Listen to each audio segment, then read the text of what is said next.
karena saya ini ya, karena saya ambil kuliah lagi di background lingkungan, jadi saya berpikir usaha apa sih yang bisa saya jalankan dan mengedepankan prinsip peduli lingkungan seperti itu kan. Nah, salah satunya saya berpikir untuk menerapkan sistem pertanian yang sambil juga menerapkan dengan sistem teknologi, yaitu hidroponik. Awalnya seperti itu.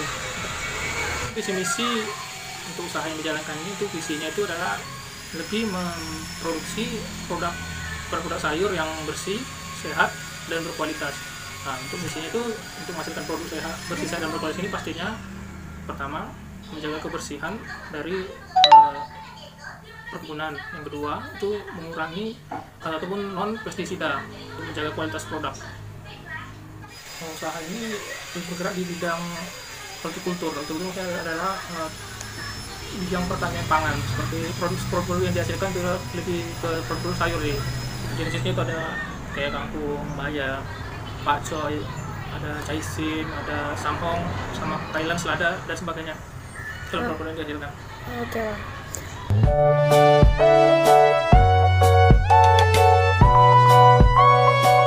Bang, strategi yang saya gunakan dalam menghadapi di persaingan modern ini kan, kita harus lebih mengedepankan kualitas.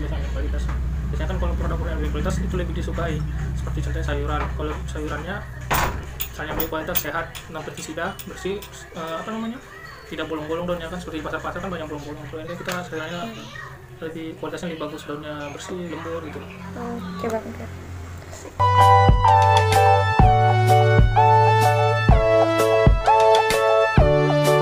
Faktor kritis untuk menunjang keberhasilan yang pertama itu adalah produk yang konsisten. Menurut saya konsisten, dan awalnya memang usaha itu nggak gampang kan, banyak tantangannya. Ada terusnya pertama itu untuk menjaga kualitas sayur, pertama dari air yang kita gunakan itu harus bersih, dan pH-nya itu pun harus pH yang bagus, nggak boleh terlalu asam, nggak boleh terlalu basah, biasanya rentang 6 itu untuk menjaga kualitas sayur yang segar, sehat, dan pertumbuhannya bagus.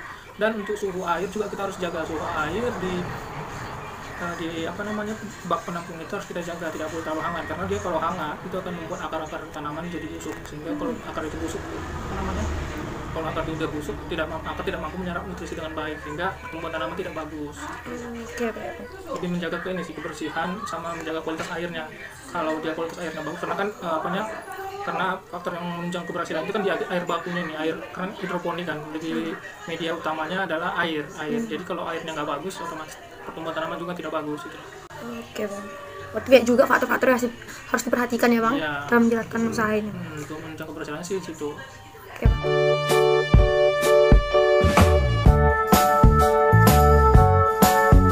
Tiga. Komponen-komponen yang apa saja yang menjadi kekuatan secara internal ya. Iya. Kalau komponennya karena kita mau mengedepankan prinsip sayur yang bersih, berkualitas, dan sehat tentunya ya. Otomatis itu sudah non pestisida, kita tidak menggunakan pestisida sama sekali. Dan untuk hasil produknya itu lebih unggul daripada produk yang seperti petani konvensional seperti biasa yang di tanah-tanah. Otomatis itu kan lebih banyak sayurnya bolong-bolong, daunnya lebih keras, sayurnya cepat layu kan. Kalau ini karena kita mengedepankan prinsipnya sayur segar, otomatis kita setelah panen itu langsung kita packing.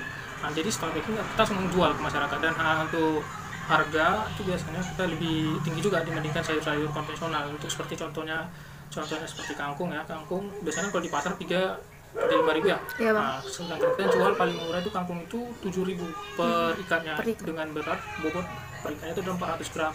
Nah, dari sisi harga kita lebih jauh, karena kita kan kalau memang barang itu berkualitas sehat pasti punya harga, lebih punya nilai kan, dibandingkan produk-produk yang biasa gitu. Berarti seimbang itu ya bang, karena harganya yang tinggi tapi kualitas itu bagus gitu ya bang, nggak bolong-bolong, udah terjamin semua ya bang. Kesehatannya dijamin, non pestisida kan, sayurnya lebih sehat, lebih bersih. Oke bang. Kira-kira sayuran abang ini udah sampai mana aja sih bang dijual kayak gitu? Udah sampai masuk mana aja? Untuk ini untuk step awal kita lebih banyak memang lebih konsumen langsung ya, dibanding kita ke supermarket, kita lebih banyak ke konsumen langsung, karena kan ada kelemahan dan ada kekuatan dan kelemahan juga untuk di supermarket ini. Kita lebih banyak ke langsung ke konsumen. Kalau yang supermarket kan banyak punya juga tantangan yang untuk masuk supermarket ini ya.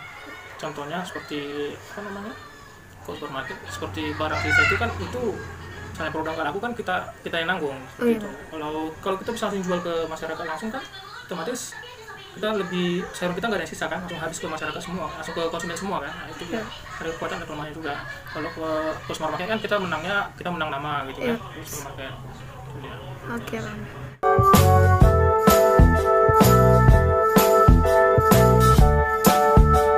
Nah, itu bagaimana sikap yang saya hadapi untuk menunjang keberhasilan saya. Kembali ke yang saya bilang di awal tadi ya, lebih konsisten. Karena saya sudah sering-sering juga ke pengusaha hidroponik yang lebih besar dari saya lah ya, tentunya. Banyak mereka juga bilang waktu merintis di awal itu nggak gampang, rasa-rasa bimbang banyak. Jadi saya lebih mengedepankan sikap saya yang lebih konsisten, lebih banyak belajar karena kan ilmu ini harus terus digali ya. Nah, harus banyak belajar karena ilmu yang kita dapat sekarang belum tentu cukup untuk kedepannya nanti. Jadi banyak belajar, apalagi lebih banyak sharing-sharing ke teman-teman lain, lebih banyak berdoa juga, itu jangan lupa ya, karena kan segala sesuatunya harus kita doakan ya, biar untuk menjaga keberhasilan kita ya. Itu sih kalau sikap saya, lebih konsisten aja untuk menjalankan bisnis ini, karena kan proses sukses itu nggak gampang lah menurut saya. Itu susah, nggak ada yang gampang. Kalau sukses itu gampang, semua orang bisa sukses pasti kan. Iya, pas banget. Itu sih menurut saya. Oke bang, makasih ya bang. Terima kasih atas waktu yang telah abang sediakan dalam wawancara singkat ini.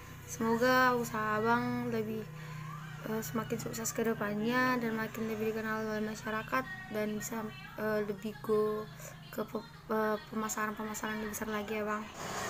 Bang, terima kasih ya bang. Ya, sama-sama. Oke.